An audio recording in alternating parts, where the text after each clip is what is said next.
Dear students, आज मैं आपको कंजक्शन बताऊंगी। सो डियर स्टूडेंट्स, ध्यान दें। कंजक्शंस दो होते हैं, coordinating conjunction and subordinating conjunction. Coordinating का मतलब ही होता है समान श्रेणी कोटि का। सबऑर्डिनेटिंग मतलब होता है दूसरों वाक्यांशों पर आधारित। ओके, कोऑर्डिनेटिंग देख लेते हैं। वर्ड्स, वाक्यांशों, दो समान श्रेणी के वर्ड्स, वाक्यांशों, शब्द समूहों, वाक्यों से मिलकर बनता है कोऑर्डिनेटिंग कंजक्शन।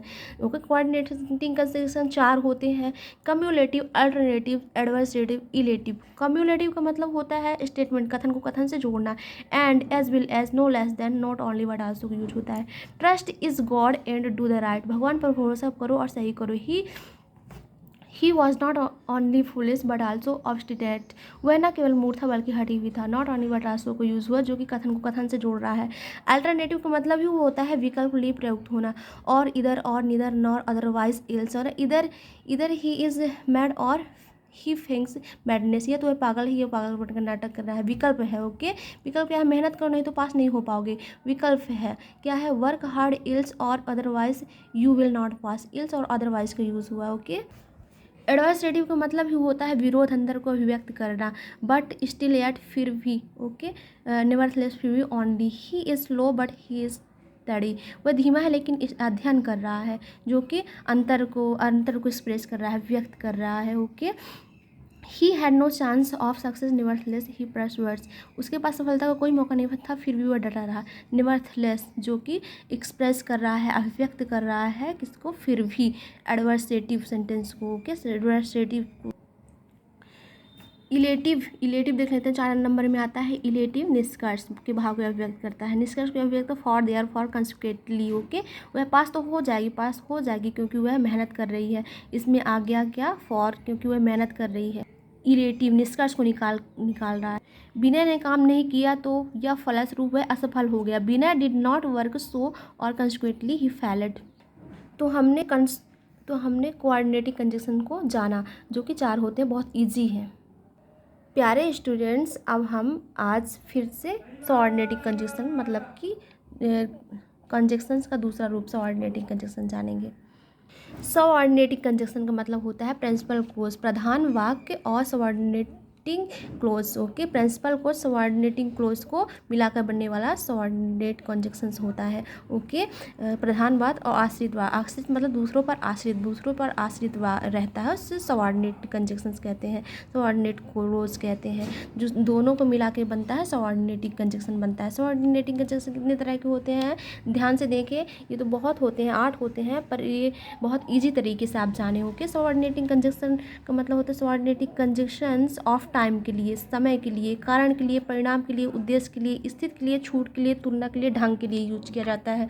तो हिंदी में समझे तो बहुत जल्दी से पता चलेगा आपको सब कुछ पता है। ओके, सबऑर्डिनेटिंग कंजक्शन का मतलब होता है of time, before, after, since, as soon as, as long as का यूज किया जाता है सबऑर्डिनेट कंजक्शंस ऑफ टाइम के लिए। 25 साल के होने से पहले उसकी मृत्यु हो गई। She had died before she rest 25। कारण, because I love her, because he loves me, मैं उससे प्यार करता हूँ इसलिए वह मुझसे प्यार करती है। बिकॉज सिंस एज का यूज हुआ। ओके, परिणाम में देख लेते हैं। परिणाम क्या है? Result, consequence.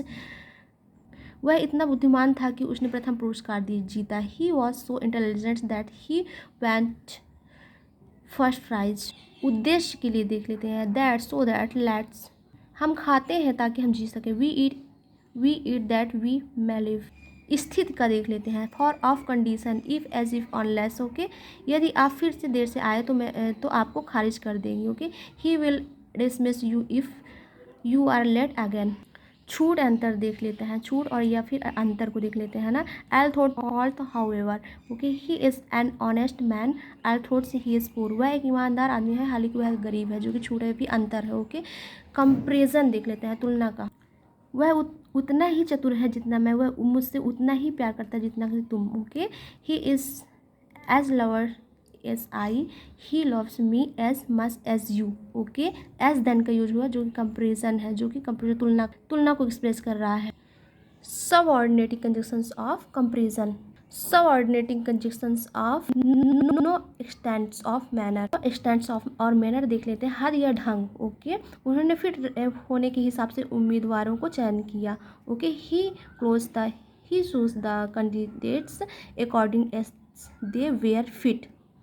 तो हमने जाना subordinating conjunction. Okay, subordinating conjunction को अच्छी तरह से जाना, जो कि subordinating conjunctions of time, subordinating conjunctions of course of reason, subordinating conjunctions और result of consequence, subordinating conjunctions of purpose, subordinating conjunctions of condition, subordinating conjunctions of purpose, subordinating conjunctions of छूट या अंतर यानी कंसिडर और contrast, subordinating conjunctions of comparison, subordinating conjunctions of